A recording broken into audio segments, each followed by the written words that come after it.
They say the stars don't speak, but the genius listens anyway, not with ears, not with noise, but with a stillness so sharp, it cuts through the veil of ordinary thought. To think like a genius is not to think more, but to think less, better, deeper. Like a pebble sinking slowly in a silent pond, no ripples, just gravity and clarity. The mind of the genius is a windless lake. It reflects everything, holds nothing. When the world shouts in colors, the genius sketches in silence. One line, one breath, one truth. Do not chase the answer. Let it come crawling, barefoot and shivering, into the warmth of your question. The genius knows. Answers are shy creatures. Loud minds scare them away. Observe the ant carrying 10 times its weight, not with admiration, but with suspicion. Why does it carry so much? What if it dropped it all? Genius wonders what others miss because genius dares to disbelieve the obvious. See the crack in the wall? That's not a flaw. That's a door. Geniuses do not walk through doors. They walk through walls, because walls are made of ideas, and ideas are not stone. Stop collecting thoughts. Burn them. A genius keeps only what survives the fire. The world is not what it is. The world is what you notice. The genius notices. Thinking with clarity, not clutter, is the foundation of genius. It is not the accumulation of thoughts that defines brilliance, but the refinement of them. A genius does not strive to think more than others. They strive to think better. The modern mind is filled with noise, fed by information, bloated with opinion, flooded with data. Yet the truly sharp mind knows that clarity is not achieved through more. It is found in less. It is not the flood that makes the river powerful, but its direction, its purpose, and its stillness when needed. To think with clarity, one must first master the art of attention. Attention is the currency of thought. Where attention goes, thought grows. The genius is a master gardener, pulling weeds of distraction before they take root, watering only what is necessary, pruning aggressively. Cluttered thought begins with scattered attention. In a world of buzzing phones, flashing screens, and relentless updates, the ability to hold a single thought, pure and untouched, is revolutionary. Genius begins where focus begins. Clarity is not born of effort alone. It is born of stillness. The mind, like a muddy pond, must settle before it becomes transparent. When stirred, nothing can be seen, but when left alone, the bottom reveals itself. Geniuses understand this intuitively. They withdraw not to escape the world, but to see it better. They speak less so they can hear more. They stop chasing thoughts so they can watch them.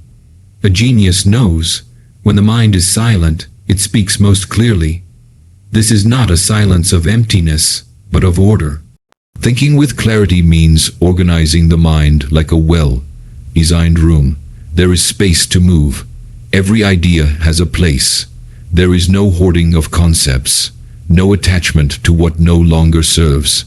Clarity is not sterile. It is selective. It does not mean avoiding complexity, but knowing where to place it. A cluttered mind tries to solve everything at once. A clear mind knows which thread to pull and waits until the knot loosens. The difference between the ordinary and the genius often lies in subtraction, not addition. Where one gathers 10 ideas, the other keeps one, but keeps it sharp. A genius is not obsessed with being right. They are obsessed with being precise. They do not throw thoughts like mud at a wall hoping something sticks. They aim, they measure, they release only what is necessary. Clarity is their weapon, and they wield it like a scalpel, not a club. To think with clarity is to question your own mind. Geniuses doubt their assumptions more than others doubt their conclusions. They interrogate their own beliefs. They slice through their own logic. They see the biases creeping in and set traps for them. A cluttered mind is lazy. It grabs the first answer and holds tight. A clear mind is disciplined. It lets go, it searches again, it waits for a better shape to emerge from the fog. It is slow when needed and lightning, fast when ready. Its pace is governed by purpose, not impulse. Language is one of the greatest tools of thought, and clarity in thinking is reflected in clarity of words. A genius speaks plainly not because they lack depth, but because they understand it. They are not dazzled by jargon. They do not hide behind complexity. They cut through it. They use the exact word, the right metaphor, the sharp sentence. Their words are not decoration. They are architecture. Each one holds weight, purpose, and intention. Cluttered thought produces tangled speech.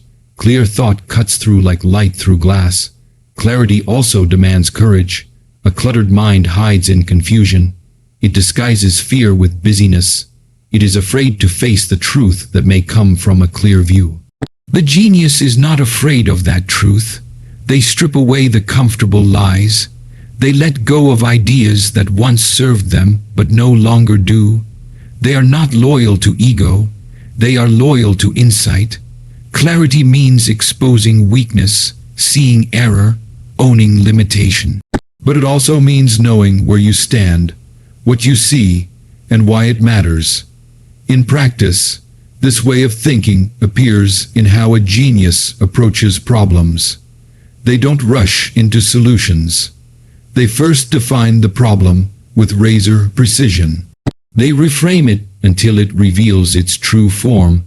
A cluttered mind rushes to fix. A clear mind pauses to understand. It asks the quiet questions others overlook. It breaks down the obvious until it becomes strange. In that strangeness, insight emerges. Geniuses don't find better answers because they are smarter. They find better answers because they see better questions. Clarity is also spatial. Geniuses create mental space, room to breathe, to observe, to play. They do not cram their minds with noise every moment. They know that idleness is not waste, it is preparation. A walk, a stare out the window, a quiet moment in the morning. These are not distractions but crucibles. Within them, thoughts simmer, merge, rise. A cluttered mind fears empty time. A clear mind feeds on it.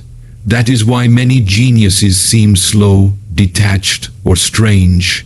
They are not disengaged. They are listening to a different frequency.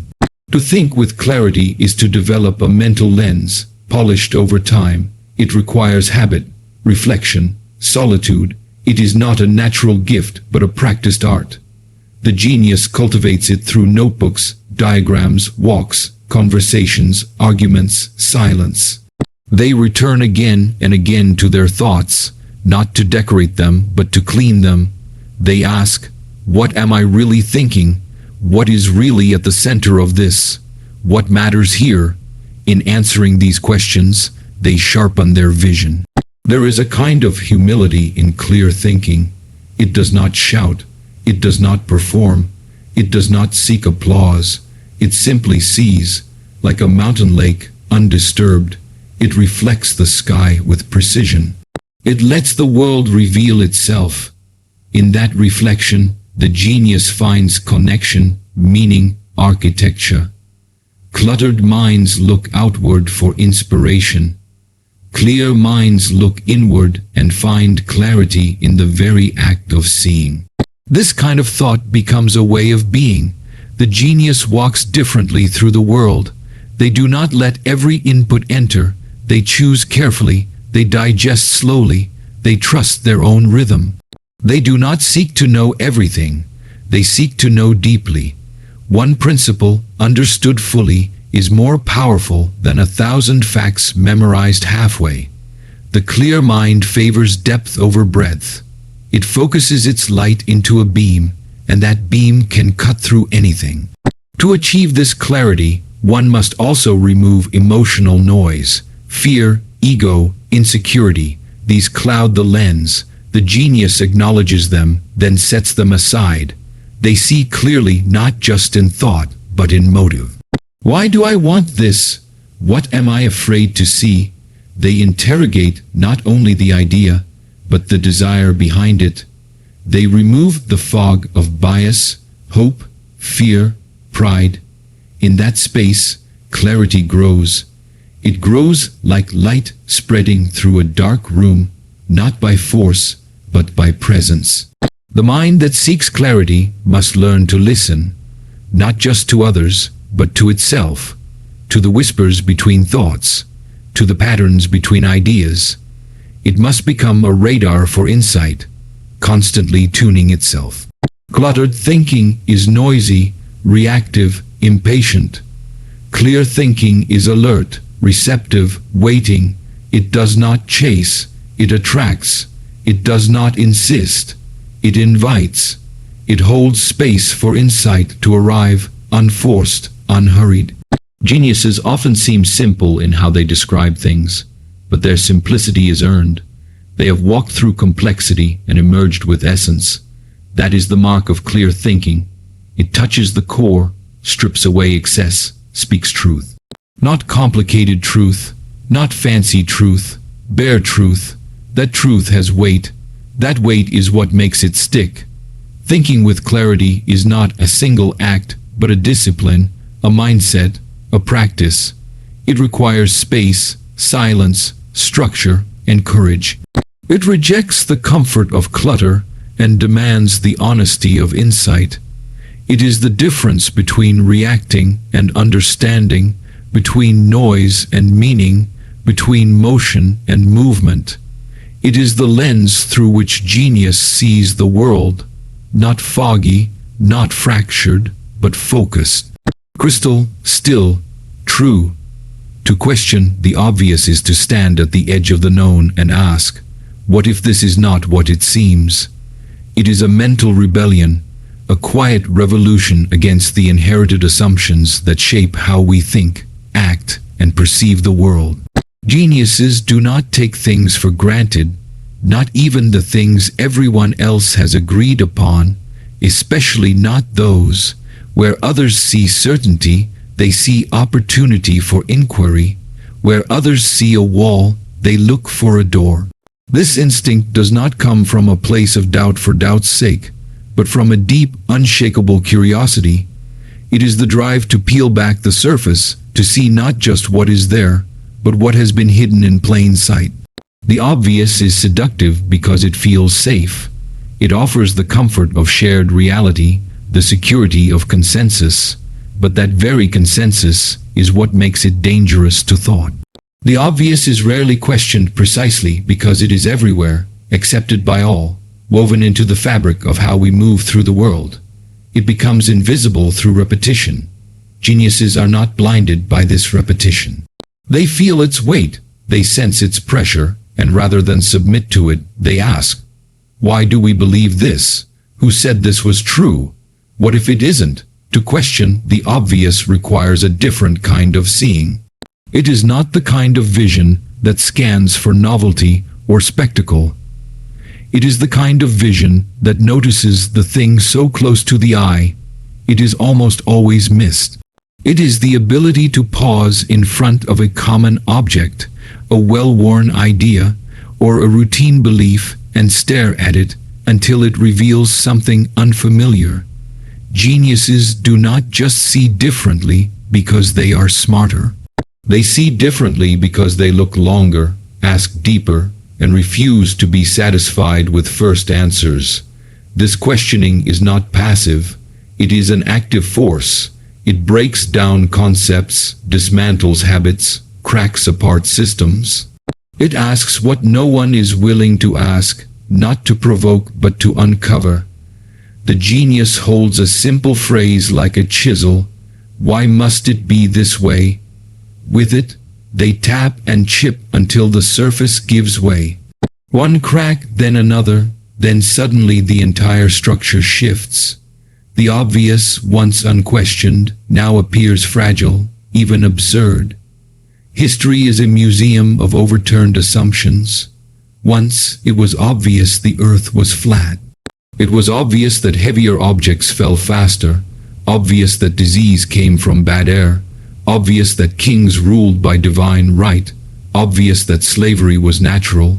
The genius in each era shattered those beliefs not with rage, but with relentless inquiry.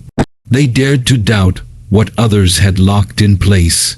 They did not accept the given, they redefined it. There is a paradox in the obvious. The more certain something feels, the more dangerous it is to assume it is true. Geniuses understand that certainty can be the death of thought. They see the mind's hunger for patterns, the brain's love for shortcuts, and they resist it. They resist the urge to nod in agreement. They slow the automatic yes. They ask themselves, do I truly understand this, or have I just accepted it? In that moment of pause, thought begins to move in new directions. To question the obvious is to become a beginner again. It is to take nothing for granted, to let go of the illusion of mastery, and to re-enter the world with open eyes. The genius is not ashamed to ask the basic question. In fact, they treasure it. They know that simple questions often hide the deepest truths. What is time? What is space? What is a number? What is fairness? These are not naive inquiries. They are fundamental. The more obvious something seems, the more essential it is to re-examine. There is resistance to this kind of thinking. Society does not reward those who question its foundations. It prefers conformity, predictability, agreement. The one who questions the obvious often feels alone, out of sync, even dangerous. But the genius accepts this loneliness as the price of vision. They walk against the current, not for the sake of rebellion, but for the sake of discovery. They do not shout for attention. They dig quietly until they strike something that shakes the ground.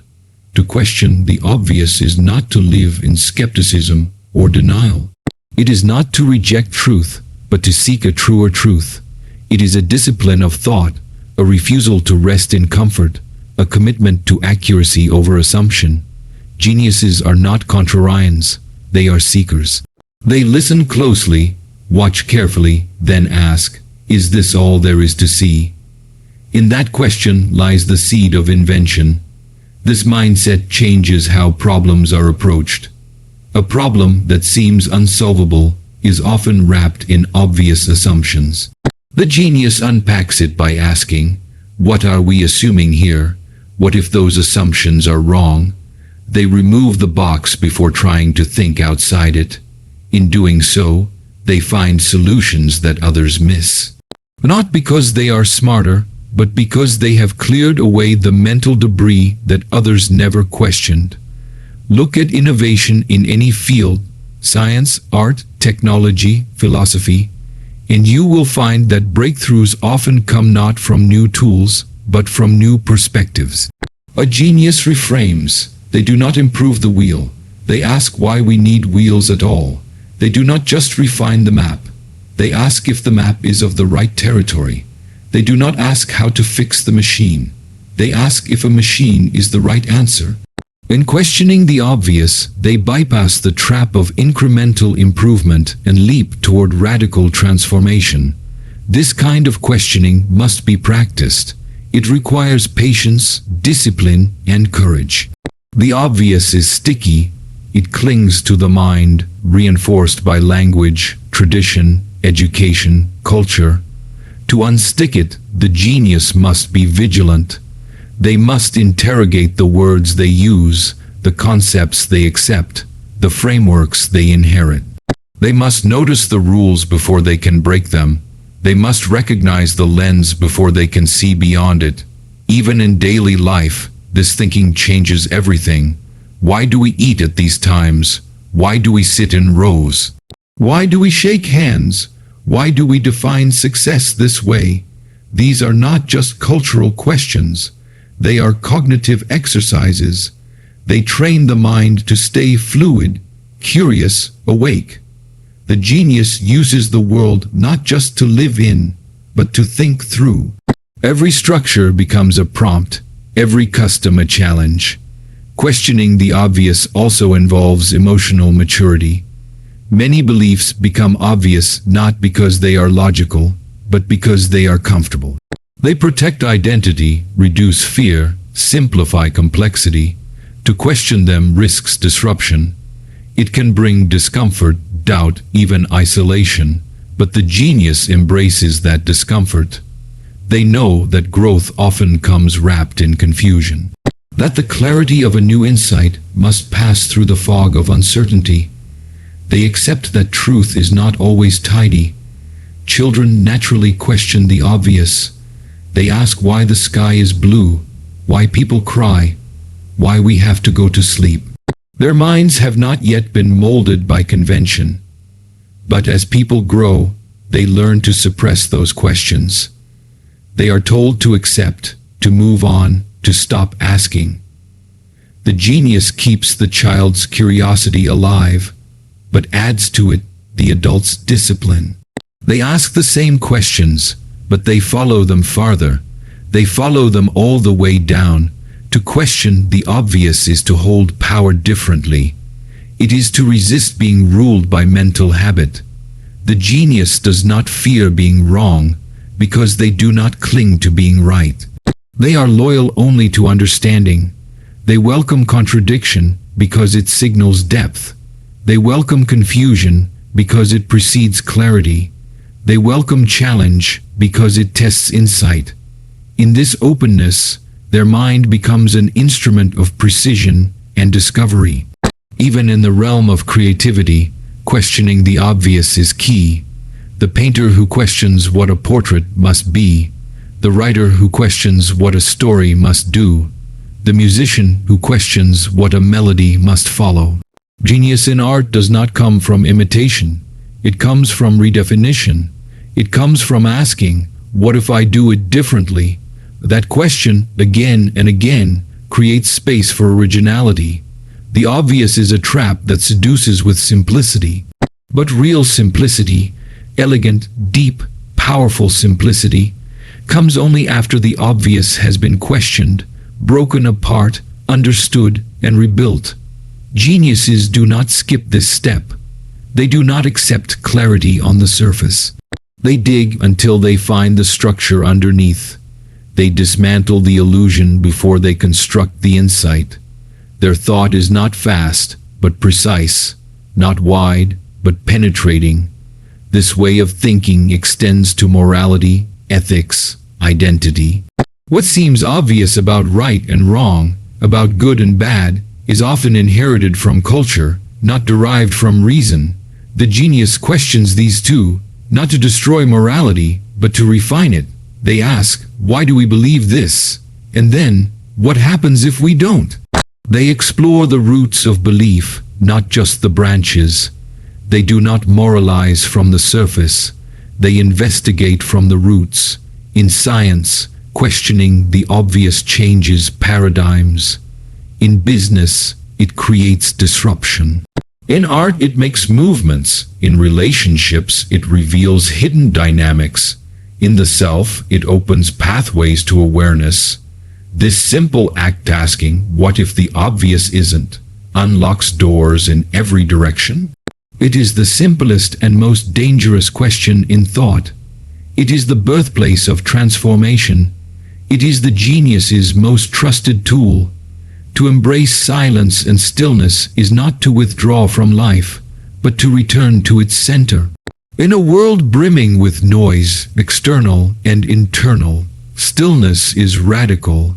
Silence is not the absence of sound. It is the presence of clarity. The genius is not always loud. In fact, many of history's greatest minds found their strength not in how much they spoke, but in how deeply they listened to their thoughts, their surroundings, the whisper of patterns hiding beneath the noise. Stillness is not empty, it is fertile. It is the condition under which real thought, deep thought, begins. There is a reason noise surrounds us. It fills the space that silence would otherwise inhabit.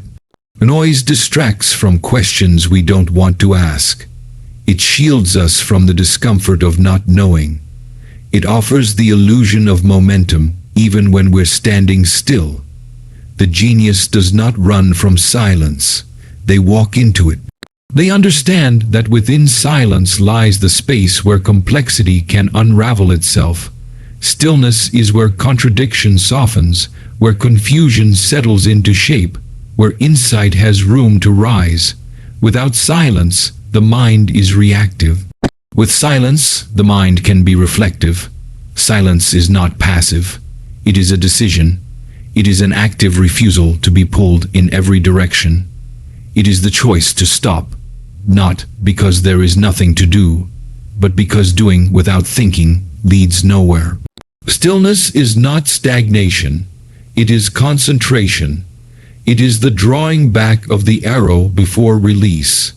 The genius knows when to stop talking, stop reaching, stop reacting, because in that pause, they are aligning. They are listening for what matters. In stillness, they prepare for precision. In silence, thoughts echo differently. They gain dimension. The same idea, when repeated in stillness, takes on new depth. The genius returns to their thoughts not with noise, but with quiet. They don't force ideas. They let them unfold. Stillness is where fragments connect, where scattered data assembles into form. It is not the shout of certainty, but the whisper of emergence. In the quiet, the mind makes contact with the intuitive. Genius flows not in a rush, but in resonance. The modern world rewards speed, noise, presence in every place at once. But genius thrives in slowness. It resists the false urgency of reaction.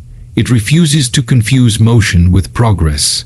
The genius sits with a question longer than others. They do not panic in the face of silence. They use it. They let silence deepen their inquiry. They let stillness sharpen their perception.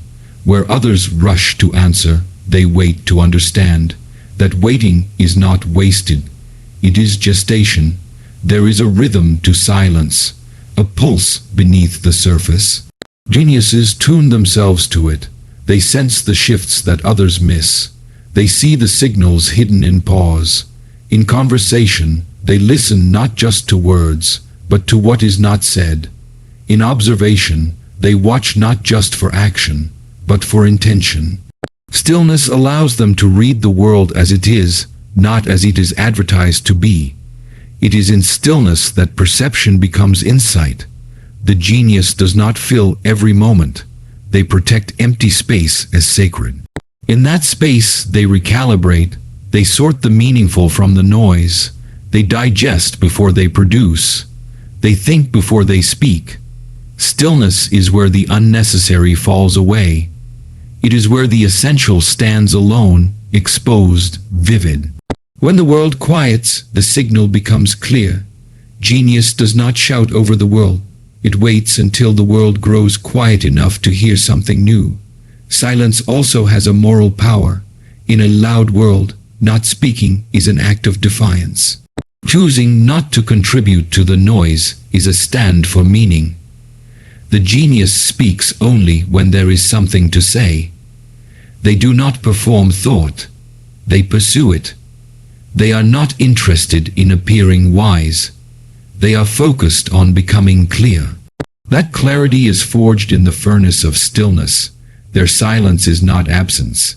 It is presence concentrated. Stillness cultivates the inner life. It makes room for the self to surface. In noise, identity gets diluted. In silence, it sharpens. The genius does not run from the self. They meet it. They sit with their doubts, their dreams, their contradictions. They let silence reflect their inner world back to them. They learn who they are not just through action, but through awareness. In stillness, the self becomes legible. This embrace of silence is not escapism. It is the opposite. It is facing reality without the buffer of noise. It is letting truth arrive without forcing it.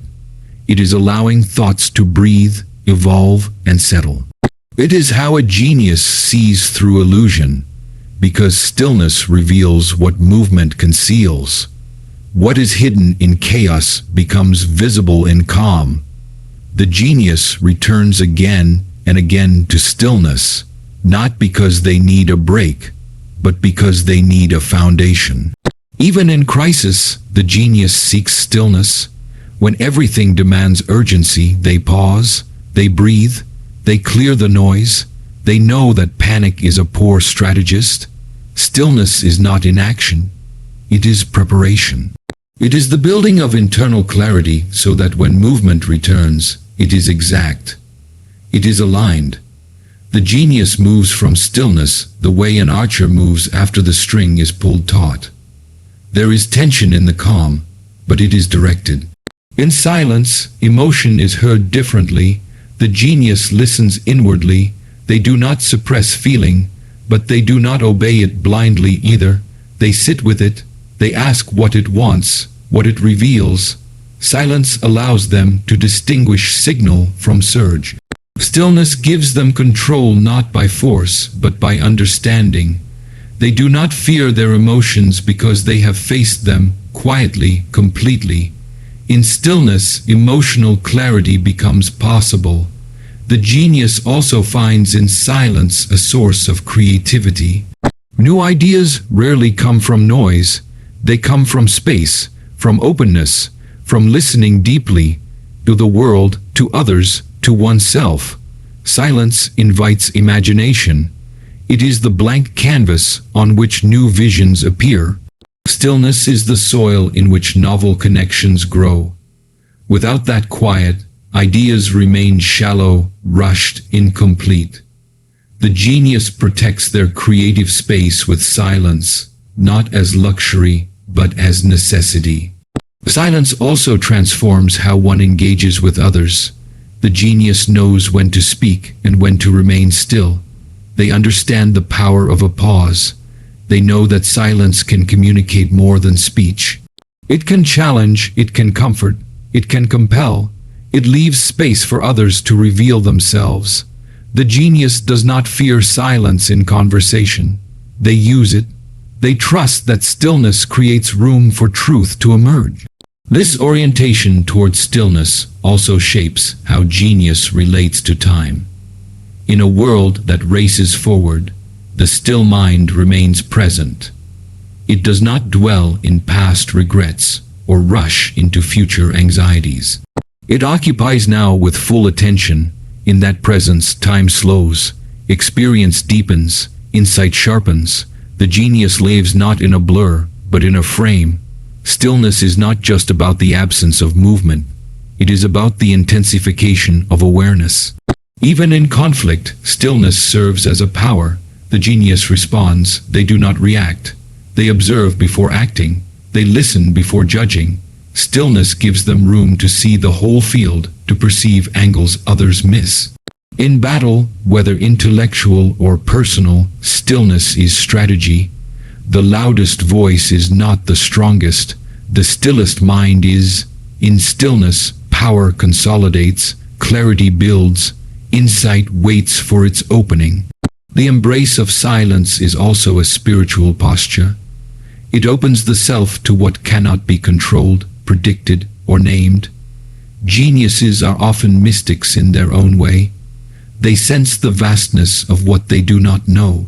They let silence carry them beyond the limits of language. Stillness becomes a kind of humility, a recognition that not everything can be grasped by thought. In that silence, they connect not only with themselves, but with something greater. Silence sharpens all senses. It deepens awareness. It enhances sensitivity. The genius hears more in quiet than others do in chaos. They notice detail. They feel nuance.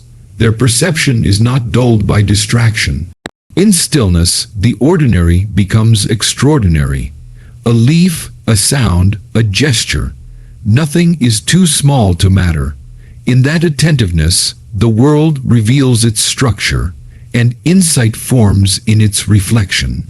The modern disdain for silence is a fear of facing the self, but the genius walks straight into that fear. They strip away distraction not to be alone, but to be aligned. They do not fear what silence might show them. They crave it because they know only in that silence can they hear the signal they are meant to follow. Only in that stillness can they find the path that belongs to them alone. Stillness is also a rhythm. The genius does not live in constant motion. They oscillate. They work, then rest. Think, then pause. Create, then reflect. They honor the cycle of thought. They know that constant output leads to dilution.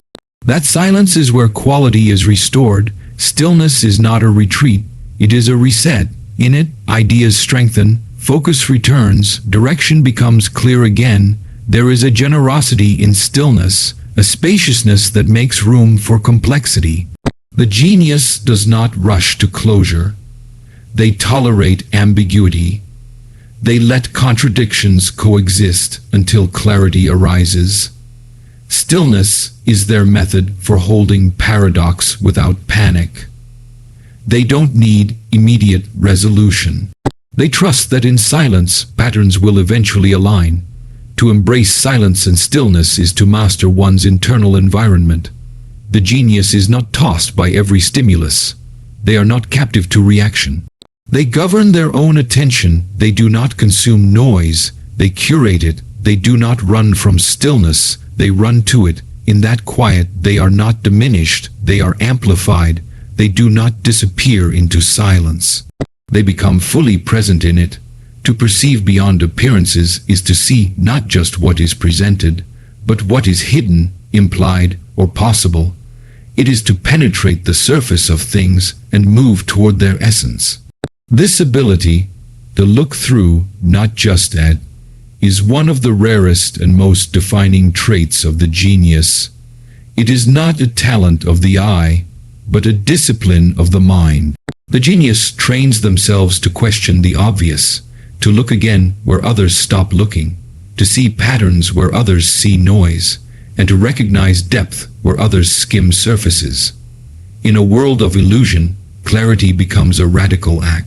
To perceive beyond appearances is to choose truth over comfort, depth over simplicity, and insight over assumption. Appearances often lie, but more dangerously, they often simplify. They take something layered and reduce it to a digestible image. They present the end product, not the process, the performance, not the person, the answer, not the question. The genius resists this reduction.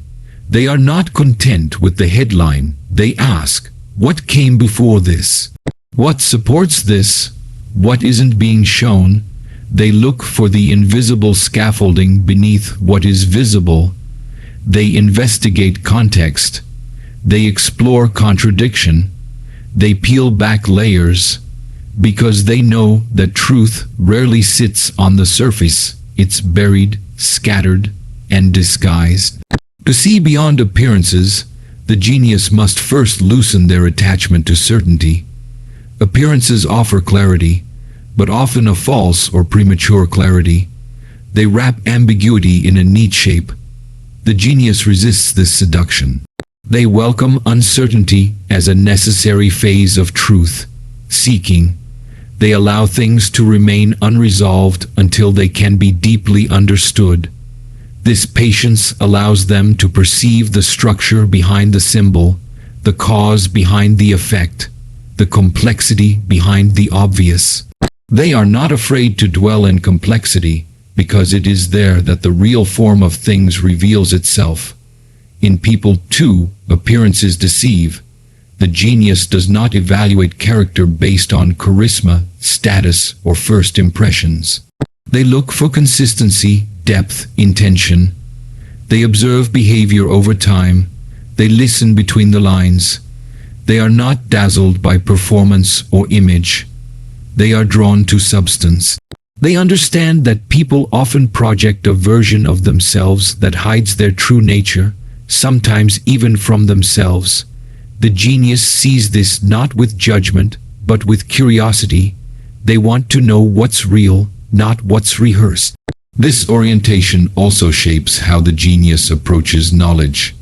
They do not mistake information for understanding.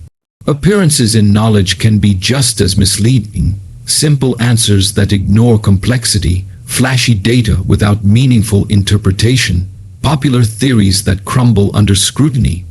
The genius does not accept what is widely accepted without examination. They pull apart claims. They trace their roots. They test assumptions. They look not for agreement, but for coherence. They know that the appearance of knowledge is not its proof. To perceive beyond appearances requires not just critical thinking, but imagination. The genius doesn't only see what is, they envision what could be. They notice the gap between reality and potential. They sense latent possibilities. Where others see a finished product, they see a beginning. Where others see failure, they see instruction. Where others see randomness, they see pattern. This is not a gift. It is a mental posture, a decision to remain open, observant, and willing to revise one's conclusions in light of new insight. Context is essential to seeing beyond appearances. The genius always asks, what is the frame? What is the setting? What pressures or constraints are shaping what I see? They do not evaluate things in isolation. They look for the systems, environments, and forces at play. They question who benefits from the current appearance of things. They ask what history, what story, what unseen hand has shaped what is now visible. In doing so, they escape the trap of superficial interpretation and move closer to truth. They also pay attention to contradiction. When something looks too perfect, they wonder what's being concealed. When something seems obviously true, they consider what might be overlooked. They use dissonance as a signal, not a problem. Contradiction, to them, is a doorway. It points to complexity. It invites investigation. The genius does not flinch when the surface doesn't match the substance. They keep digging. They let tension lead them deeper. Even in art, science, politics, and culture, appearances create false clarity. The genius is always alert to this.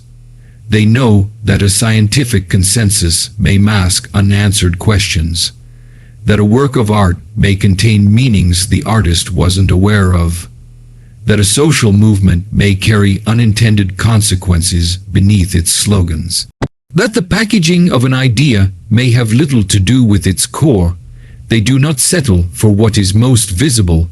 They know that meaning requires effort, and truth hides behind appearances not out of malice, but because we rarely look long enough to find it. This mindset also manifests in how they see themselves. The genius does not mistake self-image for self-awareness. They know that ego distorts perception, that vanity clouds judgment. They examine their own assumptions, motives, and reactions. They notice when they are being performative, when they are posturing, when they are avoiding truth.